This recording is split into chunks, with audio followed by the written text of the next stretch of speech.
What did Charlie Kirk mean to you? I've been following him for years, since Trump 1.0, and I came to Christ February last year, and so Kirk was actually somebody that I turned to understand the scripture more and develop my faith over the past year and a bit. Charlie Kirk represented the silent majority, a silent majority that is persecuted both in America and this country. And the people here today are all common sense people who have the same views as Charlie Kirk. He really symbolised what was fighting back against. What we're fighting back against is radical extremism, radical leftism, which has taken over our universities, our institutions, our governments, and he represented the counter culture against that. And it's really saddening that he's died and been taken away from us too soon. Unfortunately, it's incredibly shocking, but it's not unexpected. We've seen political violence for the last several months here in London. Two-tier policing, the police don't seem to care about radical terrorists on our streets. And it's not expected when radical leftists don't see any consequence of their actions, that they feel emboldened to act in such a way. Mind if I interview you really quickly? Sure. Obviously, I've seen your sign, spread love, not hate. What's your thoughts on everything that's happened at the moment? I think there's a lot of tragedies in America right now. I mean, the same day as Charlie's shooting, there was also a shooting at a school.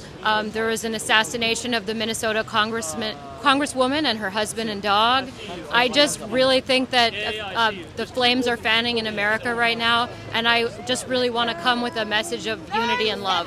What do you think can be done to try and calm that down? Dialogue.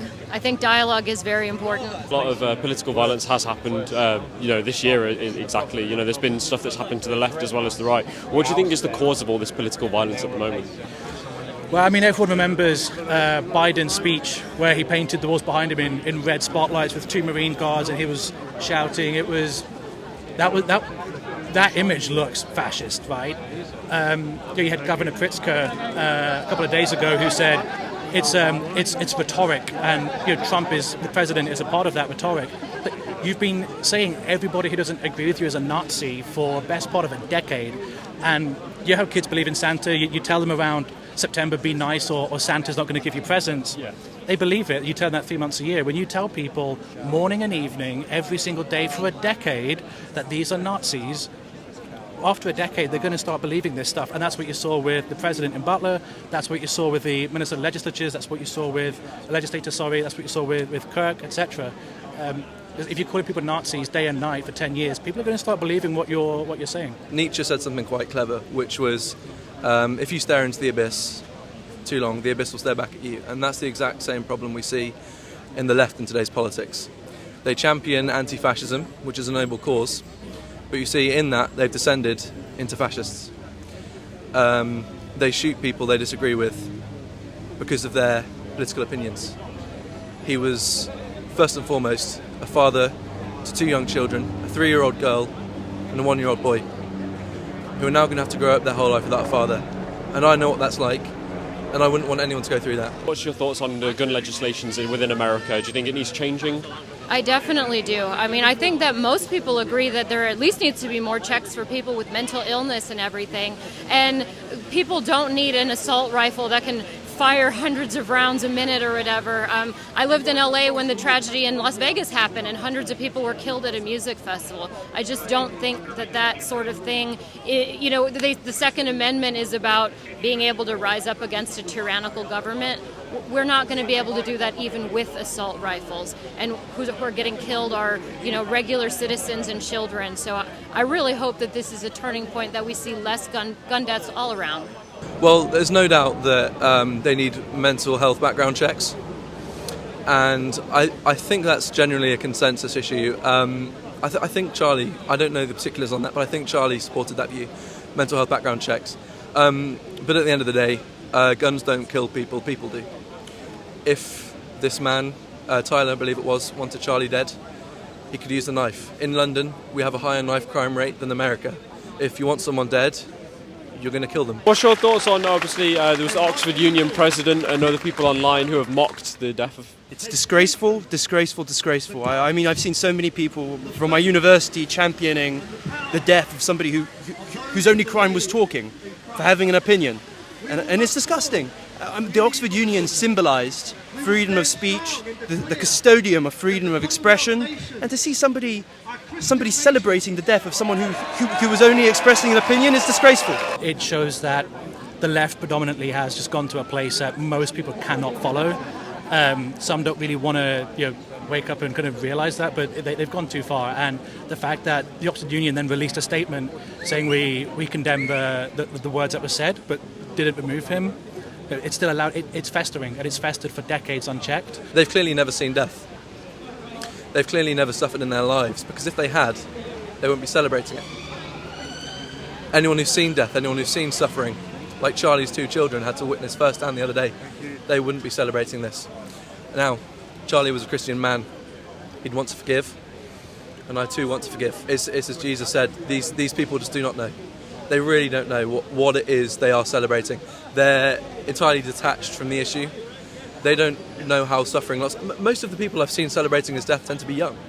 They tend to be young people in their early 20s who've clearly never lost someone dear to them. So generally I'd have to say forgive and forget. But they're despicable, abominable, and anyone in a position of public office should undoubtedly be forced to resign if they did. You see the Oxford Union president, George, I think it was, shameful. That brings disrepute to that 100-year-old institution. If Oxford have any shame left, they would dismiss him instantly. There's a lot of political violence going on, as you said, in America specifically. What's your thoughts on all of that that's going on at the moment, and how do you stop that? Again, I think how we stop it is dialogue. I do think that nonviolent protest does play a big part. There have been studies that have shown that as long as 3.5% or more of the population is turning up regularly to share their voice, that change can come about. So while I disagree with the current administration, I think there are ways that we go about expressing our displeasure. What do you think the impact of this is going to have on politics as well as societal? Well, I think what Charlie Kirk did very well was he wasn't aggressive in what he was trying to say. He was opening up debate. He wanted people to talk. And that was kind of what his entire message was centered around was, have kids, have a family, have a house, do well, don't do crime, don't do war. This was his central message. And I think a lot of what he did got young people specifically to kind of look in the mirror and say, okay, who am I? What do I want to do? Does our society look like what I want it to be? And should I get involved more? Should I try and stand up, be strong? And so I think what this has done is just reinforce that. And I think a lot more people, the people that he touched, a lot of people who are parents are now saying they never knew of Charlie Kirk, but their sons and their daughters listen to him. So I think it's actually going to cause tens of millions of people around the world to start looking in that mirror and think, who am I? What do I believe in? Where's my family going? Where's society going? And actually really taking a long, hard look at who they want to be and what they want to see in their countries. The only way this doesn't happen again, and the only way we fix this problem, is if there's an internal conversation on the left, because they're losing supporters over this. I've seen lots of people saying, I wasn't a registered voter, but this has moved me to one side. This has pushed a lot of moderate people to the right. I think the left have to have an internal dialogue with themselves about turning down the rhetoric, taking the heat off the gas, because politics isn't a safe place anymore. Many people have obviously criticised Charlie over the years, said that he's racist and that he's been fascist, etc. What would your thoughts be on people saying those things? One, fascism tends to censor free speech, and his entire mantra was, debate me. A lot of people have said, it's because the left can't debate him that this has ultimately happened. I think it's true to an extent. And people say, people have been saying recently about the empathy thing that's been going on X, saying he doesn't believe in empathy. And that was the first half of a sentence that he said. It's like, no, play the whole sentence. And this is the problem with left-wing talking points overall, is they're very good at cutting sentences short and not playing the whole thing. And then they play that soundbite on prime time, and then everyone just reads that and they listen to that and they don't actually see the whole sentence. He's a pro-family guy. He's a pro-child guy. Pro-work. Buy your house. Be independent. Be happy.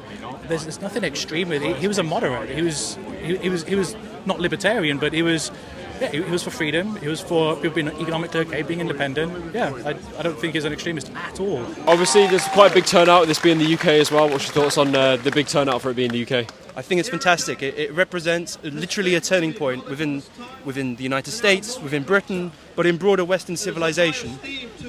against what has been, leftist domination of all our institutions, within our governments, and it's time for a change. And I think people are waking up to that fact, and it's fantastic to see such a huge turnout, and even a bigger one tomorrow, hopefully. I've heard a few conversations of people saying, our parents said, don't come here because, out of fear of security. That's what terrorism is.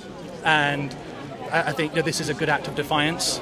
I'm surprised how many people have turned out. Quite a diverse crowd, people have got northern accents here, you've got ex-military members, you've got everyone here as well. And it's emblematic of the movement that he started. Doesn't matter who you are, it's values around family, around faith, around country. Before the speeches started, there was a performance of the hacker dance.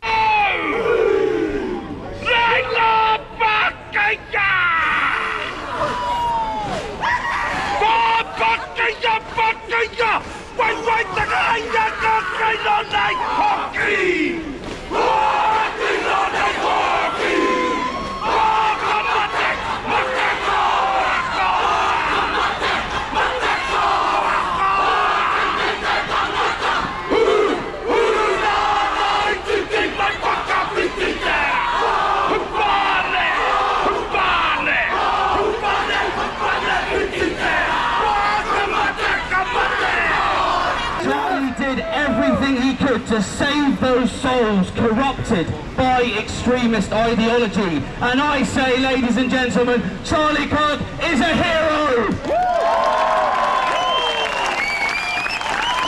When they try to cancel us, when they try to silence us, when they murder us, they create martyrs. In Charlie's case, a Christian martyr, and for everyone they murder, they produce thousands of new disciples of Christ, ladies and gentlemen.